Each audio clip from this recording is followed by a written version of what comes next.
અગ્નિ મહાપુરાણની કથાને આગળ વધારી ભાગ 17મો એ વિધિથી ભગવાન શ્રી હરિના દેવાલયનું નિર્માણ કરવું જોઈએ. જેવી રીતે રાજાઓનો મહેલ બનાવતા હોય તે રીતે સર્વદેવો માટે પૂર્વ વગેરેમાં ધ્વજ રાખવા. 1, 2 કે 3 ખંડવાળું દેવાલય નિર્માણ કરવું. જ્ઞાની પુરુષે જેટલા લાંબી ધરતીનું અંતર હોય તેને 8 ભાગમાં વહેંચી દેવી. અનુભવી આચાર્ય 7 કિરણોથી તેમ કરે.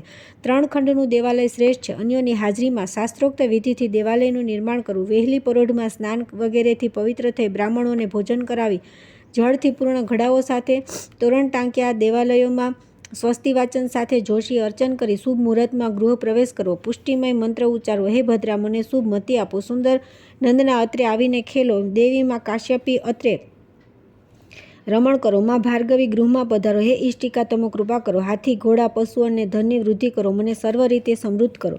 ત્યાર પછી આવે છે અધ્યાય 66મો દેવની પ્રતિષ્ઠા. શ્રી ભગવાન કહેવાને લાગ્યા કે હે મુનિ, હવે હું દેવની પ્રતિષ્ઠાનું વર્ણન કહીશ. જે દેવનું જે નામ હોય છે તેનો આદિ આકાર ગ્રહણ કરી તેનું માત્રાઓથી ભેદન કરવું, એટલે કે તેઓમાં સ્વર માત્રા વગેરે લગાડવા. બીજ દ્વારા અંગન્યાસ કરી લે છે. પ્રથમ અક્ષરને બિંદુ અને પ્રણવથી સંયુક્ત કરી બીજ માનવું. સર્વ દેવોનું મૂળ મંત્રથી જ પૂજનને સ્થાપન કરવું. પ્રથમ શિલા, પૂર્ણ કુંભ અને કાંસ્ય પાત્ર લાવી રાખવા. સાધકે બ્રહ્મકુચ લાવીને તદ વિષ્ણુ પરમ મંત્ર દ્વારા કપિલા ગાયના દૂધથી પૌમય ચરુ સ્થાપિત કરો. પ્રણવના દ્વારા તેની અંદર ઘી નાખવું ને કડછાથી સંગઠિત કરી લેવું. એ પ્રકારે ચરુને સિદ્ધ કરીને ઉતારી લેવું. શ્રી વિષ્ણુનું પૂજન કરીને પછીથી હવન કરવો.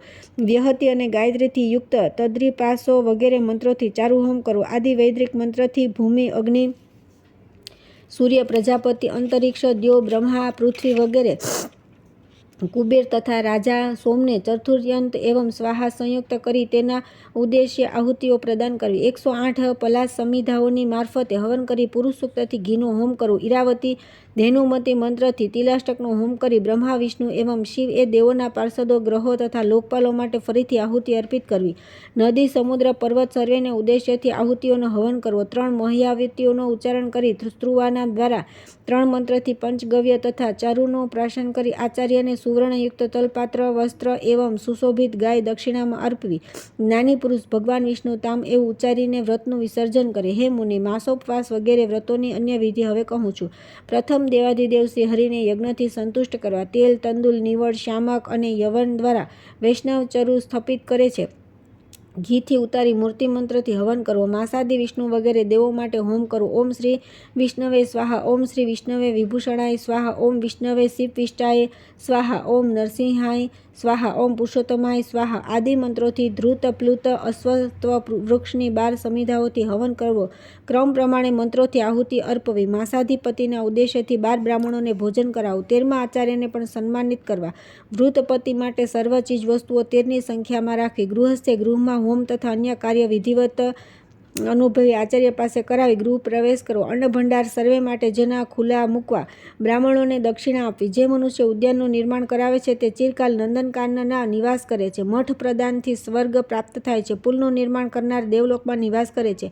ઈંટનો સેતુ બનાવનાર સ્વર્ગમાં વાસ કરે છે. ગોપથ નિર્માણથી ગોલોકની પ્રાપ્તિ થાય છે. નિયમો અને વ્રતનું પાલન કરનારા વિષ્ણુના સારૂપ્યને અભિગત કરે છે. ગૃહસ્થ મનુષ્ય શિવ વગેરે દેવોના સમુદાયની પ્રતિષ્ઠા કરવી. ત્યાર પછી આવે છે અધ્યાય 67મો જીર્ણોદ્ધારનું ફલ. શ્રી ભગવાન કહેવાને લાગ્યા કે હે મુનિ, હવે હું જીર્ણોદ્ધારના ફલનું કથન કહું છું, જે સાંભળો. આચાર્ય મૂર્તિને વિભૂષિત કરીને સ્નાન કરાવું. અત્યંત જીર્ણ, અંગહીન, ભાંગેલી, તૂટેલી તથા વિશિષ્ટ ચિહ્નથી રહિત પ્રતિમાનો ત્યાગ કરો. તેના સ્થાન ઉપર પૂર્વવત દેવગૃહમાં નવીન સ્થિર મૂર્તિનો ન્યાસ કરવો. આચાર્ય ત્યાં ભૂત શુદ્ધિની સંહાર વિધિથી સંપૂર્ણ દુષ્ટ તત્વોને દૂર કરવા. ગુરુએ ઋષિ મંત્રની સહસ્ર આહુતિ આપીને જૂની પુરાણી ખંડિત મૂર્તિને ઉખાડી દે. પછી તેમ જીર્ણ મૂર્તિને અગ્નિમાં જલાવી દેવી. પ્રસ્તર નિર્મિત વિસર્જિત પ્રતિમાને જલમાં પધરાવી દેવી. જીર્ણ પ્રતિમાને યાન ઉપર આરૂઢ કરીને વસ્ત્ર વગેરે આચ્છાદિત કરીને વાતે ગાતે લઈ જઈને જલાશયમાં પધરાવી દેવી. પછી આચાર્યની દક્ષિણા અર્પિત કરવી. એ જ દિવસે પૂર્વ પ્રતિમાની પ્રમાણની નવી સુંદર મૂર્તિ સ્થાપિત કરવી. એવી જ રીતે કૂવા, વાવ, તળાવ વગેરેનો જીર્ણોદ્ધાર કરવાથી પણ મહાન ફલની પ્રાપ્તિ થાય છે. ત્યાર પછી આવે છે અધ્યાય 68મો યાત્રા ઉત્સવ. શ્રી ભગવાને ઉચ્ચાર્યું કે હે મુનિ, હવે હું યાત્રા ઉત્સવનું વિધાન કહું છું, જે ધ્યાનથી સુણો. દેવનું સ્થાપન થયા પછી એક જ વર્ષમાં એક રાત્રિ, ત્રિરાત્રિ, અષ્ટરાત્રિ ઉત્સવ મનાવો, કેમ કે ઉત્સવ વિના દેવ પ્રતિષ્ઠા નિષ્ફળ થાય છે. અયન અથવા વિષુવવૃત સંક્રાંતિ સમયે શયન ઉપવન કે દેવગૃહમાં જે અનુકૂળ પડે તે પ્રમાણે ભગવાનની નગરયાત્રા કરાવી, તે સમયે ફૂલહાર શણગાર તથા ગાતા વગાડતા નગરયાત્રા કરાવી, તે સમયે ઉત્સવ મનાવો. જેમ મનુષ્ય દેવાંબિકા વહન કરતા દેવયાત્રાનું અનુગમન કરે છે, તેને પગલે પગલે અશ્વમેઘ યજ્ઞનું ફળ પ્રદાન થાય છે, તે માટે કોઈ સંશય નથી. આચાર્ય પ્રથમ દિને દેવ મંદિરમાં આવીને દેવોને સૂચિત કરીને કહે કે હે દેવશ્રેષ્ઠ ભાગવંત, આવતીકાલે આપની તીર્થયાત્રાનો ઉત્સવ કરનારા છીએ. હે સર્વજ્ઞ, આપ તેનો આરંભ કરવાની આજ્ઞા આપવાને માટે સદા સમર્થ છો.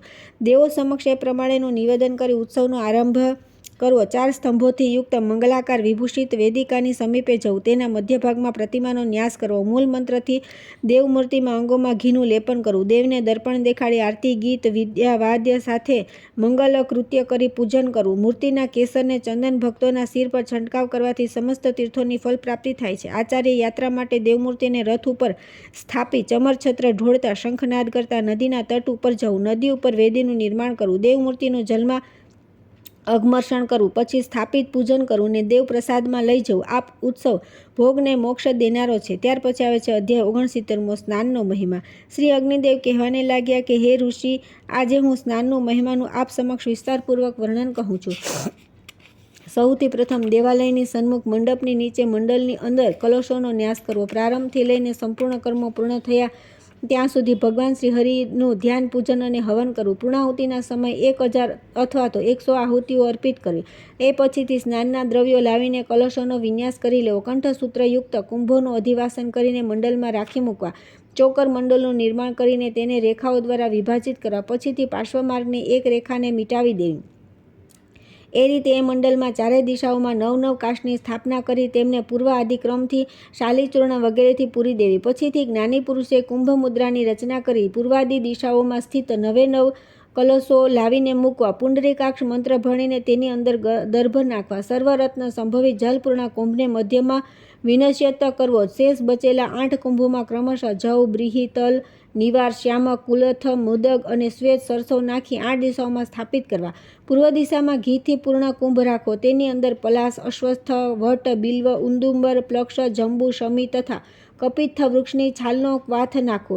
આગ્નેયકોણમાં મધુપૂર્ણ ઘટનો ન્યાસ કરવો. તે કલશમાં ગોષ્ટંગ, પર્વત, ગંગાજલ, ગજશાલા, તીર્થ, ખેતર અને ખલિહાન એવા 8 સ્થળોની માટીઓ નાખવી. દક્ષિણાવર્તી કોણમાં તલના તેલથી ઘટ પરિપૂર્ણ કરી સ્થાપિત કરો. તેની અંદર ક્રમ પ્રમાણે નારંગી, લીંબુ, ખજૂર, માટી, નારિયેલ, સુપારી, અનાર અને પનસના ફળ રાખવા. નૈઋત્ય કોણમાં ક્ષીરથી પૂર્ણ કલશની સ્થાપના કરવી. તેની અંદર કુમકુમ, નાગપુષ્પ, ચંપત, માલતી, મલ્લિકા, પુનાગ, કરબીર એવં કમલ કુસુમોને પ્રક્ષિપ્ત કરવા. પશ્ચિમના કલશને નાળિયેરના પાણીથી પૂર્ણ કરી નદી, સરોવર, સમુદ્ર સરોવર, કુવા, વર્ષ, હિમ, નિર્જર તથા દેવનદીનું જલ નાખવું. પછી સ્થાપન કરવી. વાયવ્ય ખૂણામાં કદલીજલથી પૂર્ણ કલશને સ્થાપવો. તેની અંદર સહદેવી, કુમારી, સિંહી, વ્યાઘ્રી, અમૃતા, વિષ્ણુપર્ણી, દુર્વા, વચ વગેરે દિવ્ય ઔષધિઓને પ્રક્ષિપ્ત કરવી. પૂર્વદી ઉત્તરવર્તી નલકમાં દધી કલશનો વિન્યાસ કરો. તેની અંદર ક્રમ પ્રમાણે પત્ર, ઇલાયચી, તજ, કૂટ,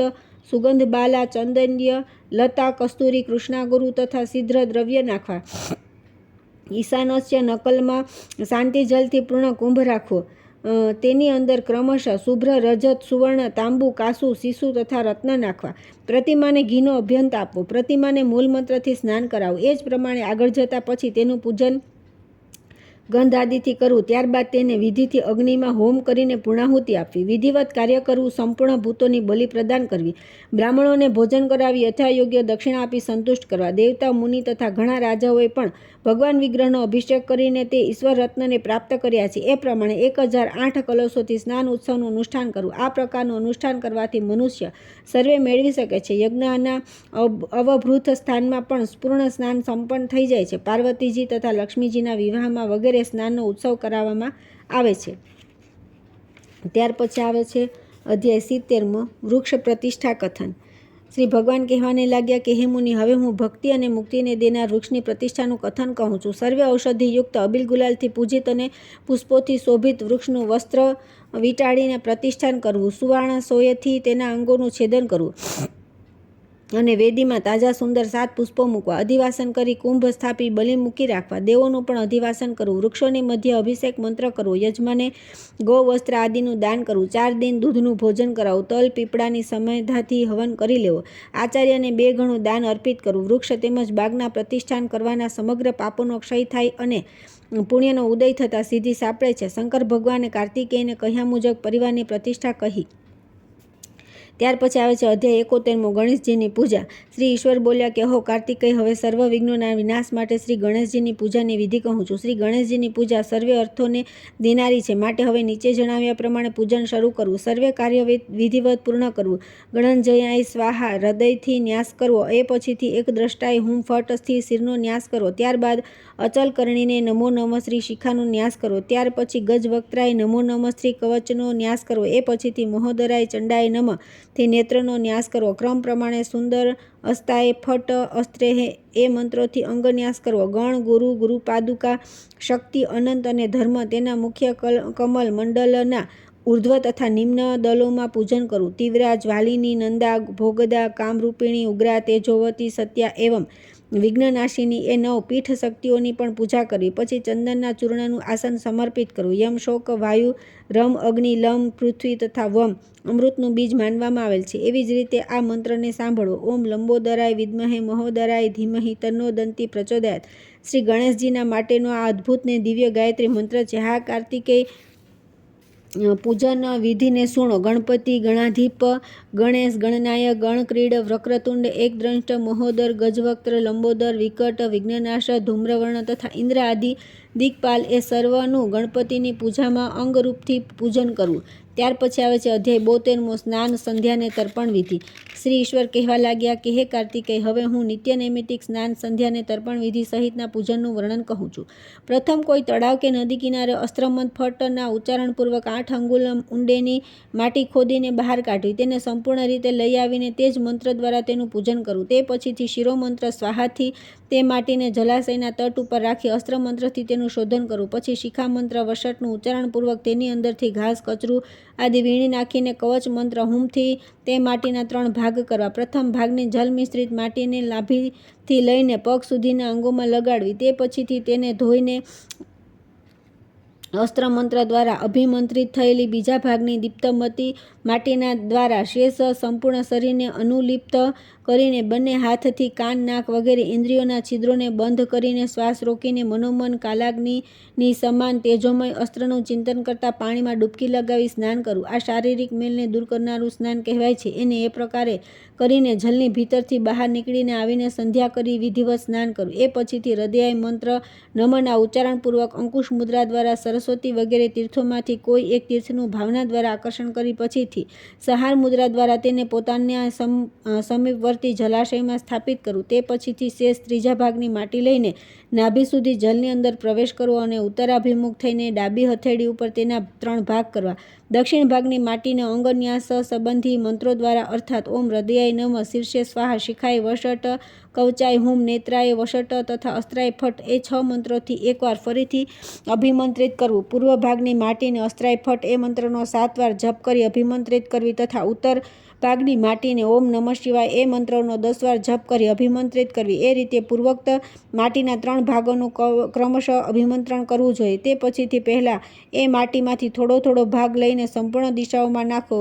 બધી દિશાઓમાં માટી ફેંકતી વખતે અસ્ત્રાય હુમ ફટનો જપ કરતા રહેવું. પછીથી ઓમ નમઃ શિવાય એ શિવમંત્રનો તથા ઓમ સોમાય સ્વાહા એ સોમ મંત્રનો જપ કરી જલમાં પોતાના હાથને ઘુમાવીને તેને શિવતીર્થ સ્વરૂપ બનાવી દેવા તથા પૂર્વોક્ત અંગન્યાસ સંબંધી મંત્રનો જપ કરતા તેને મસ્તકથી લઈને પગ સુધી આખા શરીરે લગાડવું. તે પછીથી અંગન્યાસ સંબંધી 4 મંત્રોના પાઠ કરતા જમણાથી આરંભ કરી ડાબા સુધી હૃદય, શિર, શિખા અને બંને હાથનો સ્પર્શ કરવો તથા નાક, કાન વગેરે તમામ છિદ્રોને બંધ કરીને સન્મુખીકરણ મુદ્રા દ્વારા ભગવાન શિવ, વિષ્ણુ અથવા તો ગંગાજીનું સ્મરણ કરતા જલમાં ડૂબકી મારવી. સડક સંબંધી મંત્રોનું ઉચ્ચારણ કરી જલમાં સ્થિત બની ડાબા અને જમણા બંને હાથને મિલાવીને કુંભ મુદ્રા દ્વારા અભિષેક કરવો. પછી રક્ષાને માટે પૂર્વાદી દિશાઓમાં જલ છાંટવું. સુગંધ અને આંબળા વગેરે રજોચિત ઉપચારથી સ્નાન કરવું. સ્નાન પછીથી જલમાંથી બહાર નીકળી સંહારણી મુદ્રા દ્વારા તે તીર્થનો ઉપસંહાર કરો. એ પછીથી વિધિ વિધાનથી શુદ્ધ સંહિતા મંત્રથી અભિમંત્રિત તથા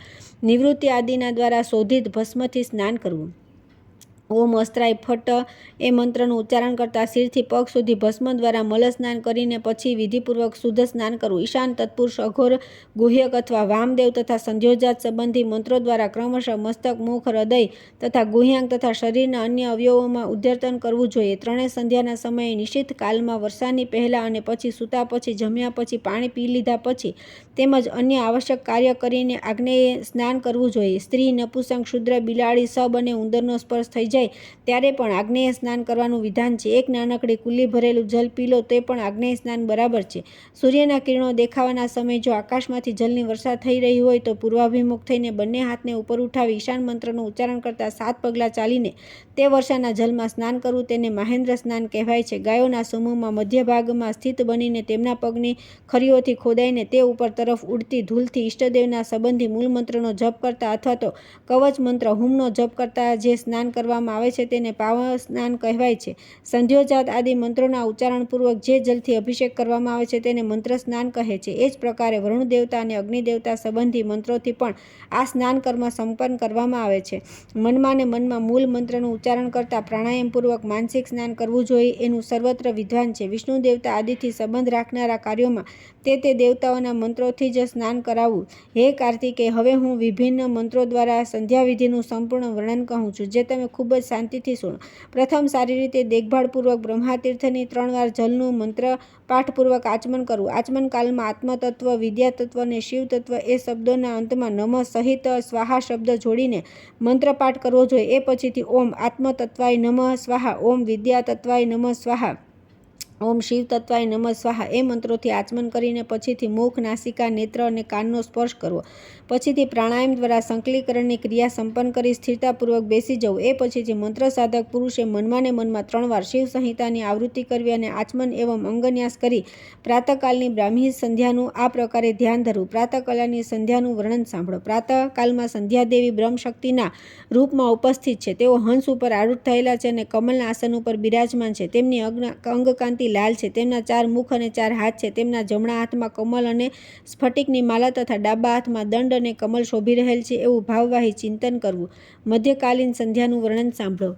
મધ્યકાલમાં વૈષ્ણવી શક્તિના રૂપમાં સંધ્યાનું ધ્યાન કરવું. તે ગરુડની પીઠ ઉપર પથરાયેલા કમલના આસન ઉપર બિરાજમાન છે. તેમની અંગકાંતિ શ્વેત છે. તે પોતાના ડાબા હાથમાં શંખ અને ચક્ર ધારણ કરે છે તથા જમણા હાથમાં ગદા એવં અભયની મુદ્રાથી સુશોભિત બનેલા છે એવું અંતરથી અહોભાવ સાથે ધ્યાન કરવું. સાયંકાલની સંધ્યાનું વર્ણન સાંભળો. સાયંકાલમાં સંધ્યાદેવીનું રુદ્રશક્તિના રૂપમાં ધ્યાન ધરવું. તેઓ વૃષભની પીઠ ઉપર પથરાયેલા કમલના આસન ઉપર બેઠેલા છે. તેમના 3 નેત્રો છે. તેઓ મસ્તક ઉપર અર્ધચંદ્રના મુકુટથી સુશોભિત જમણા હાથમાં ત્રિશૂલ અને રુદ્રાક્ષ ધારણ કરેલ છે અને ડાબા હાથમાં અભય એવં શક્તિથી સુશોભિત છે. આ પ્રમાણે ત્રિકાલ સંધ્યા થઈ.